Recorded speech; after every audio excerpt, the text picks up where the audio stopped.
It's the voice in the head that creates a large part of your unhappiness. And that's quite a realization. And that applies to small situations, it applies to bigger situations too. And some people live with a very critical and very negative voice in their head for years. They live with somebody, they criticize themselves continuously, some of them, or they criticize continuously other people and situations. There's always something wrong with me or with the situation, or they tell themselves stories of how bad my life is, how unfairly I've been treated by life and other people, and I wasn't given a chance, and now it's all over. There's no point in even. I'm too old now to. People carry very unhappy stories around in their head, and they call that my life. There are not that many people who are really happy with their lives. There are more people around who are unhappy with their lives. My life didn't go the way it was meant to go. It didn't go the way I was expecting it to go.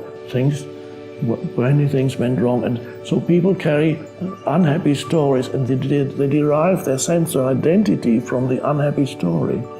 Not realizing that it's an unhappy story, they call it me and my life. So that is and nobody has pointed out to them, it does not have to be that way.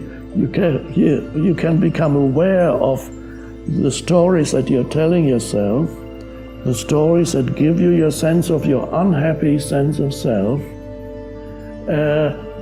and realize that these are certain thoughts. I call it thoughts that create what we call your life situation. Your life situation, your past and your so-called future. And there's no life situation that is not problematic. Everybody has their set of problems. Every life situation has its difficulties and its problems. If it's not one thing, it's another. You cannot go through life without experiencing almost continuously problems, the word which I prefer is challenges. You cannot go through life without continuously experiencing challenges, either of interpersonal relationship challenges, close relationship challenges, health challenges, physical challenges, financial challenges, professional work challenges, living situation challenges. There's always something that goes wrong somewhere. So that's only to be expected. But this does not have to evolve into an unhappy story of me and my life. So you're able to differentiate between the story of my life, my so-called life, my life situation, and life.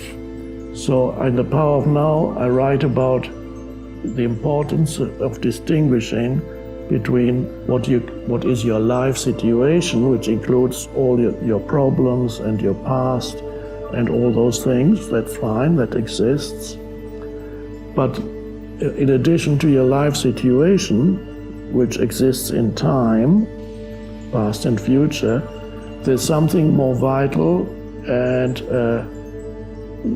I call that your life. Now, your life situation, as I said, exists in time, but your life is now. So if your attention moves into the present moment, it's a little bit like waking up out of this dream of continuous thinking, useless thinking, not constructive thinking, useless thinking that tells you how unhappy you are. So that kind of thinking that creates an unhappy, fictitious mental entity that you think is you, useless thinking. You step out of that, it's almost like a dream of hypnotic trance of useless thinking. You step out of that, and suddenly it's a bit like somebody who's waking up from a dream, And this is why we use spiritually, we use the term awakening. It's used in many traditions. Spiritual awakening. You wake up out of this stream of thinking into the present moment. So you suddenly become alert, and a moment ago you were still thinking about how awful your life is. That's your life situation. Maybe it is awful, but that's an interpretation. There's your life situation. What about your life? What do you mean, my life? Well, this moment is your life. Your life is always this moment. Is there anything wrong with this moment? A question I ask in the Power of Now. What is your problem right now? If you're really present, because you come into the present moment, which is all there ever is. And in this present moment, what is your problem?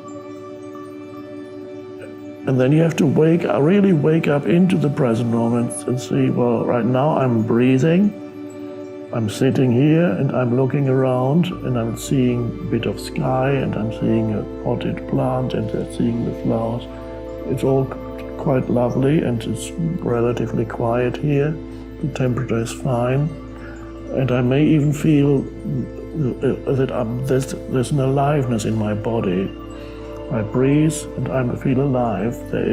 Every cell is alive. I call it the inner body awareness. You become aware that you are alive in your body. So you're stepping out of your mind, you're stepping into sense perceptions, come to your senses, and you also come into your body. And then you're now in the present moment. That's your life. And yes, of course, you have to deal with the stuff in your life situation, but not be lost in it. You deal with it when the moment comes, when you are able to take action or do something, then you deal with it.